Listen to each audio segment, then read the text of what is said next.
इनकी औकात ही नहीं है कि वो इन्हें बुलाएं। ठीक है, पहले तो ये इलेक्टेड एक पूरी गवर्नमेंट होती, ठीक है, फिर भी वो फेस टू फेस एक लेवल पे आके बात करते। ठीक है, हालात हमारी गवर्नमेंट के नहीं है और इंडिया, मैं नहीं समझता कि वो अब हमें किसी वो गिनता है कि अब इनके साथ कोई हमें डायलॉग करने चाहिए। ठीक है, क्योंकि अब वो एक सुपर पावर बनता जा रहा है। ठीक है, जो ज़मीनी हक़ाइक़ है उनको मानना चाहिए। हम वैसे एक वो अपने पेट्रियोटिज़म में बेशक नारे लगाए, लेकिन जब तक हमारा अपने अंदरूनी हालात, अपना अंदरूनी सिस्टम नहीं ठीक होता, तब तक हम इंडिया से कभी भी एक लेवल पे आके बात नहीं कर सकते। ना हमारी हुकूमत चाहती है, ना उनकी हुकूमत चाहती है कि मसला कश्मीर हल हो।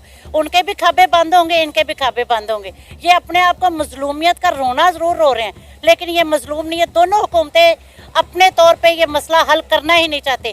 कायदे आज़म ने 1940 में देखिए एक करारदाद मंजूर करवाई और एग्जैक्ट 7 साल के बाद पाकिस्तान माज़े वजूद में आया। क्या वो एक शख्स पाकिस्तान बना गया? इनसे कश्मीर नहीं लिया जाता। ये झूठ बोलते हैं, ये मैं सरासर कह रही हूँ, झूठ बोलते हैं। ये मसला हल करना ही नहीं चाहते। वो कह रहे हैं ना कि इन्हें डिबेट के लिए उन्होंने बुलाया कि डायलॉग करते हैं कश्मीर के इशू पे। मुझे तो लगता है ये ना हो कि जो हमारा जीबी है ये भी ना इंडिया को देना पड़ जाए हमें, क्योंकि इस पे वो इंडिया कई दफ़ा आवाज़ उठा चुका है कि जिस तरह आप कश्मीर पे क्लेम करते हैं वो हमारे बहुत सारे एरियाज़ पे करते हैं। और जिस तरह की नाअहल हुकूमत है, तो ये ना हो कि हमें ये बहुत सारे एरिया उनको वापस देने पड़ जाएं। सबसे बड़ा जो दहशतगर्द है अगर देखा जाए इस वक्त, तो वो खुद इंडिया है।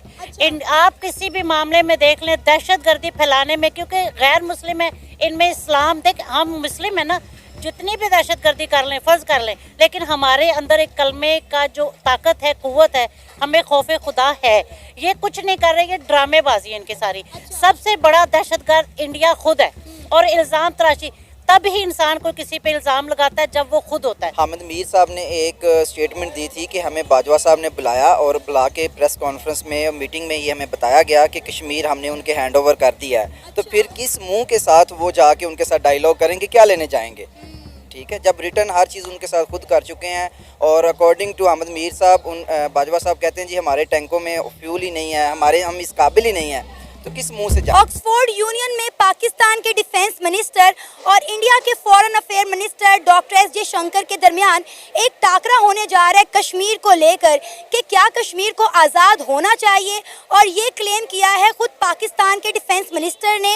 उन्होंने कहा है कि मुझे इन्वाइट किया गया है और मेरे मद्दे मुकाबिल होंगे इंडिया के foreign affair minister doctor S Jaishankar. अब सवाल ये पैदा होता है कि क्या डॉक्टर एस जयशंकर पाकिस्तान के डिफेंस मिनिस्टर से कश्मीर के मुद्दे पर डिबेट करने को तैयार हो जाएंगे? क्या वो पाकिस्तान के साथ बातचीत करना पसंद? हालात इस समय ऐसा हो चुका है कि कोई भी देश जो है अब सिर्फ बात और चीत करके जो है एक जो है कश्मीर के मामले को सोल्व नहीं कर सकता है। ना ही तो पाकिस्तान अपना बचा हुआ जो उसके पास जो है कश्मीर है वो इंडिया को ऐसे नहीं दे सकता, क्योंकि कश्मीर ही पाकिस्तान का एक ऐसा राज्य है जिससे उसकी आर्थिक स्थिति थोड़ी बहुत ठीक रहती है। कश्मीर और एक पंजाब, अगर वो बचा हुआ कश्मीर भी इंडिया को दे देगा तो फिर वो चलेगा कैसे? उसकी आर्थिक स्थिति और ख़राब हो जाएगी। तो ये बातचीत से तो ये मामला कभी सॉल्व होने वाला नहीं है। और हालांकि इंडिया जो है दिन ब दिन, अभी जयशंकर ने, आपने सुना कि जयशंकर प्रसाद जो हमारे देश के विदेश मंत्री हैं, इनके डिफेंस मिनिस्टर के साथ बात करने वाले हैं, लेकिन होगा क्या? कुछ नहीं होगा। ये जो उनके डिफेंस मिनिस्टर कभी मानेंगे है नहीं, और जाहिर सी बात है। और अगर हमने उसके वहाँ के कश्मीर को किसी भी तरह से लड़ाई करके ले भी लिया तो फिर हो सकता है कि दुनिया पर जो है इसे दुनिया भर के देश जो है सवाल करेंगे। और अमेरिका जैसे देश तो ये कभी चाहेंगे नहीं कि भारत, अब इस समय तो भारत मजबूत बन गया है, भारत अपनी शक्ति दिखा रहा है कि भारत इस लायक बन गया है कि अपने जो कब्जे के हुए क्षेत्र हैं उसको भी वापस ले पा रहा है। अमेरिका ये देख नहीं पाएगा क्योंकि उसे लगेगा कि भारत आगे आ रहा है, इसलिए भारत इसका विरोध करेगा और कई जो है अमेरिका इसका कई विरोध करेगा और भारत में कई सैंक्शन लगा देगा। जैसे कि हमने 1971 में लगाया था, जब हमने बांग्लादेश को किसी भी तरह से पाकिस्तान के चुंगल से छुड़ाया था, तो अमेरिका ने कई सैंक्शन ही यहाँ पे लाते थे, साथ दिया था रशिया ने। हालांकि इस समय रशिया की स्थिति ऐसी नहीं है कि वो भारत को खुल के इतना मदद कर सके, और करेगा भी तो क्या करेगा? 3-4 सेक्टर में मदद करेगा, ज़्यादा से ज़्यादा मिसाइल ये सब चीज़ दे देगा। बाकी चीज़ जो कि दुनिया से भारत आयात निर्यात करता रहता है, उसमें तो रशिया भी इतना कुछ नहीं कर पाएगा। इसलिए पाकिस्तान के जो कश्मीर का मुद्दा है ये इतनी आसानी से सोल्व नहीं हुआ। ये तभी सोल्व हो सकता है जब भारत के पास जो है मेक इन इंडिया और हर चीज़ में भारत खुद ही सक्षम